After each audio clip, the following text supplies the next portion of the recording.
Imagine everything you thought you knew about Outlander was a lie. What if the heartbreak that defined Jamie and Claire's darkest moments wasn't the end of the story?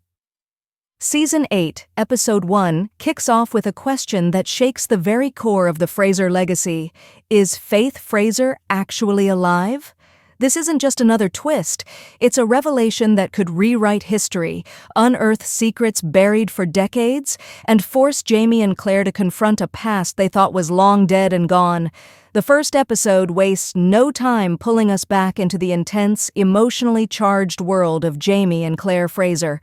After everything they've endured, wars, betrayals, and personal loss, you'd think they had faced it all. But no. This season begins with a whisper from the past that feels like a dagger to the heart. It starts with Claire, haunted by vivid dreams of a child's laughter echoing through the stone halls of Lallybroch. The name Faith lingers in the air like a ghost that refuses to be forgotten.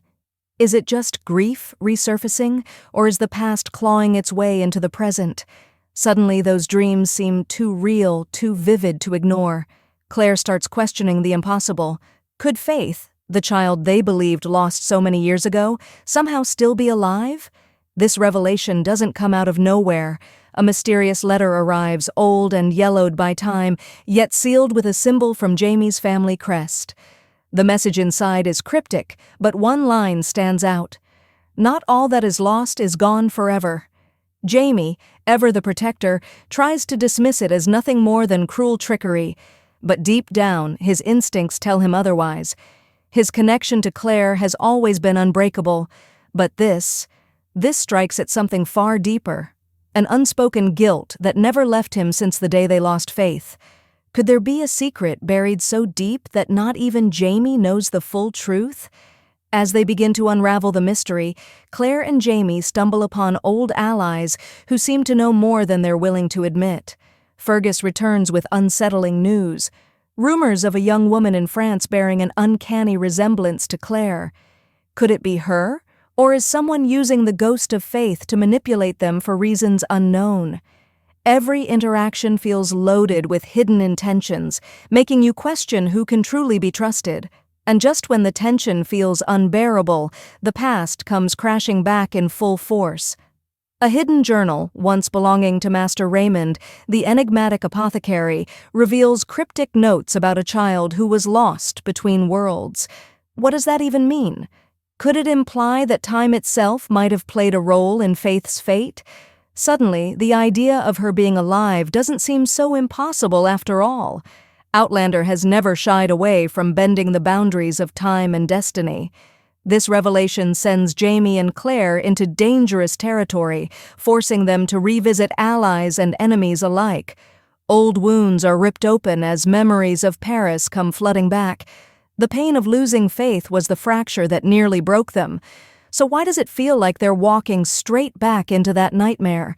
Is this a cruel game of fate? Or has someone been hiding the truth all along? One thing is certain. Every answer comes with a price, and as they dig deeper, the shadows of their past threaten to swallow them whole. What's more terrifying than losing a child? Discovering they may have been alive all along, and realizing someone made sure they never knew the truth.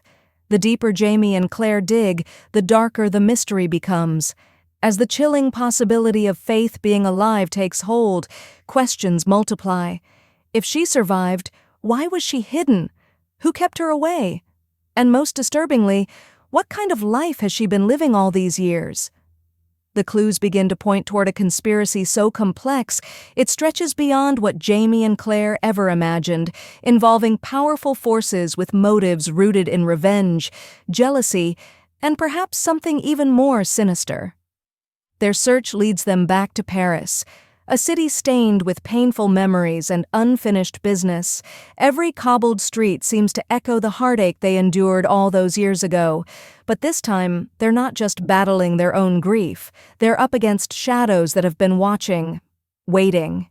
Fergus, determined and protective as ever, helps navigate the underground networks of Parisian society. He's heard whispers, rumors of a young woman who carries the mark of the Frasers. The description is chillingly specific. Her eyes, the exact shade of Jamie's, and a presence that feels eerily familiar to those who've crossed her path. But finding her isn't as simple as following a trail.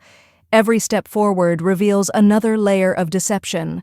Jamie and Claire stumble upon an old acquaintance, Mother Hildegard, who shares a cryptic piece of information.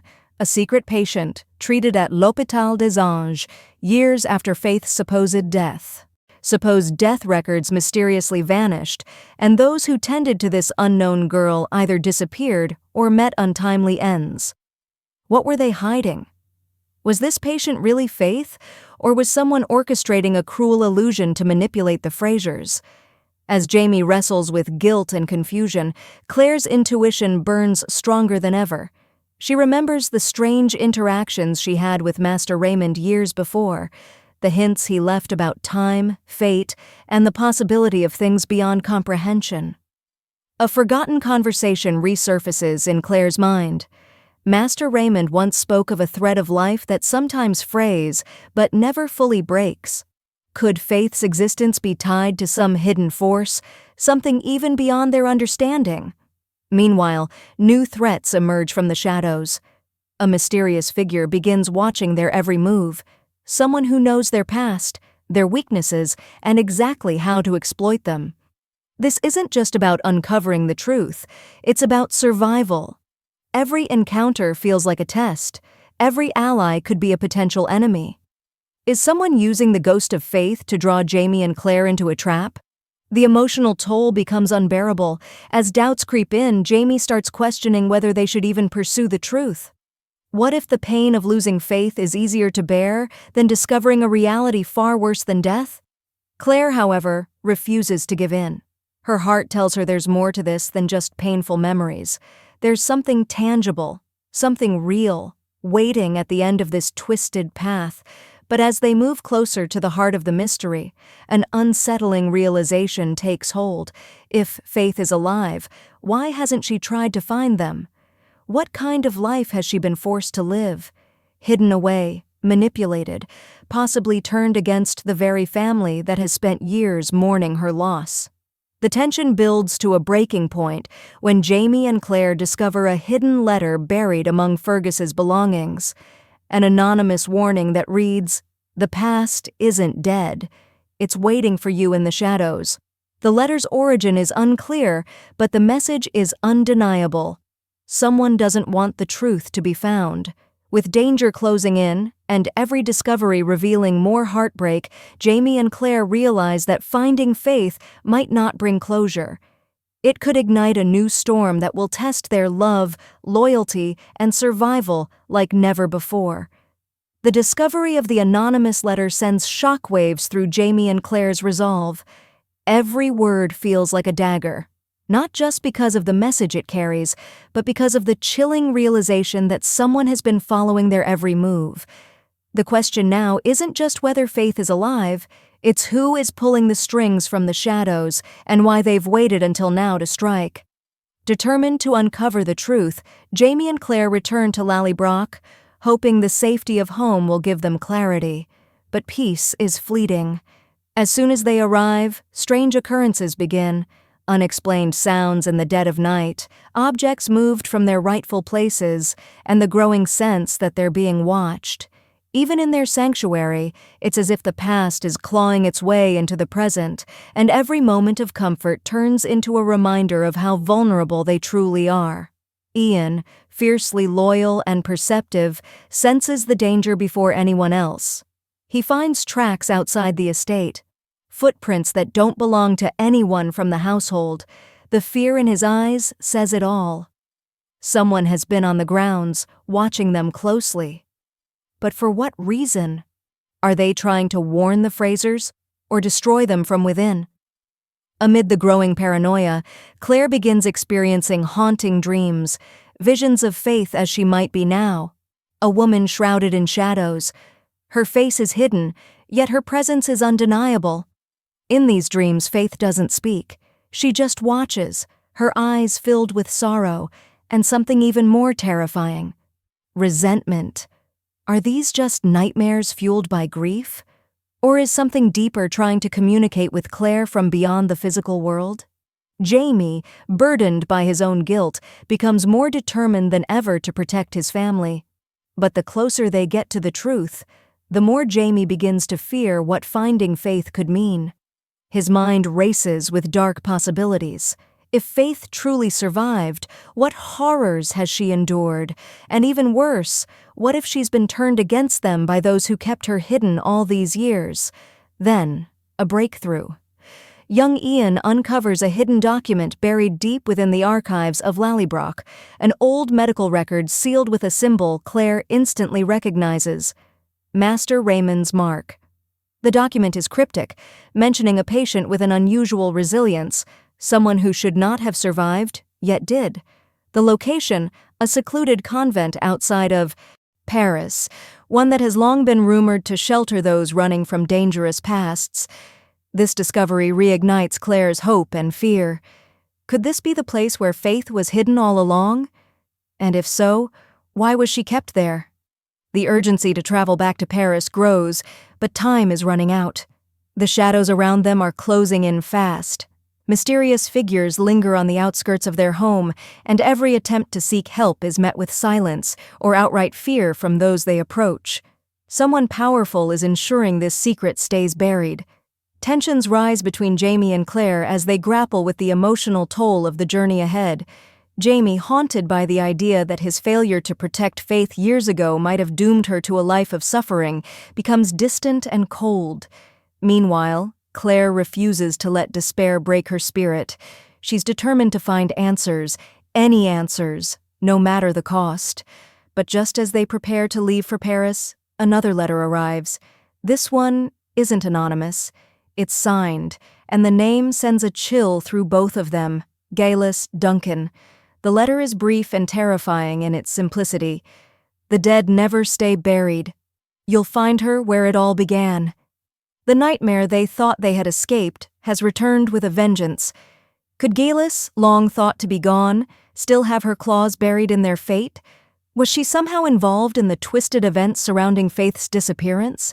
Now, with every piece of the puzzle pointing to an even darker conspiracy, Jamie and Claire realize the truth is far more terrifying than they ever imagined. Faith's disappearance wasn't an accident, it was orchestrated, and if Gaylis truly is behind this, the battle for their daughter's life and their own souls is only just beginning. The revelation of Gaylis Duncan's name sends a terrifying shiver down Jamie and Claire's spines. The woman they believed dead, burned at the stake, might still be pulling the strings from beyond the grave, or worse, from the shadows of the living world.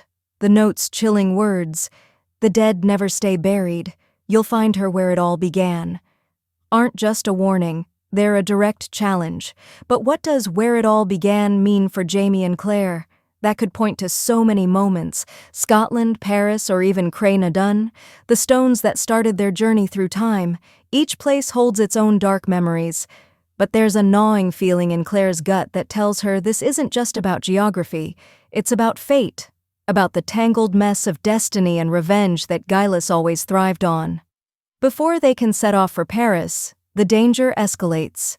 One night the estate is set upon by unknown attackers, silent figures cloaked in the night, slipping through the shadows like ghosts. It's not a robbery, nothing is stolen. But the message is clear: we're watching you. Jamie and Ian defend the estate fiercely, but it's Claire who realizes the most chilling truth. This isn't just intimidation, this is a warning. Stop digging or face the consequences. Determined to uncover the full scope of this nightmare, Claire dives into old journals, hers, Jamie's, even scraps from Gaylis's past that they had kept hidden away, hoping never to revisit those dark chapters. Every entry, every clue, leads them back to one disturbing theory. Gaylis always believed in blood magic, in sacrifices that could bend time and fate itself. Could Faith have been part of some horrific plan? Was her disappearance not just a tragedy, but something far more sinister? Their decision is made. They must return to Paris. That's where Claire's visions seem to point, and where the document from Master Raymond hints at a secret that has been buried too long. As they prepare to leave, Brianna offers her support, bringing a fresh wave of strength to her parents.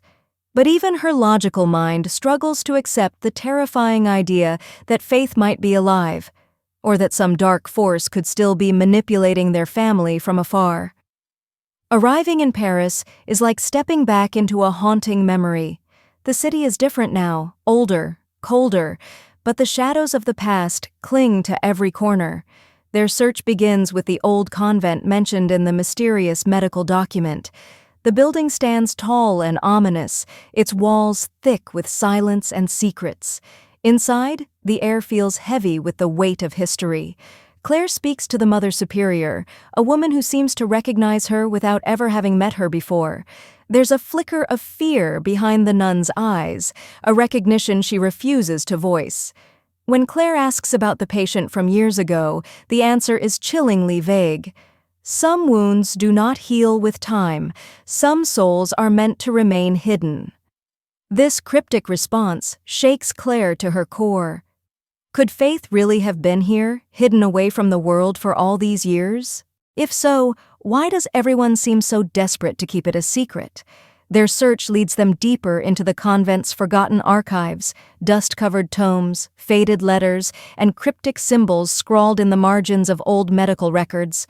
It's there that Claire finds it, a single piece of paper that stops her heart cold, a birth record dated years after Faith's supposed death, the mother's name, Claire Fraser.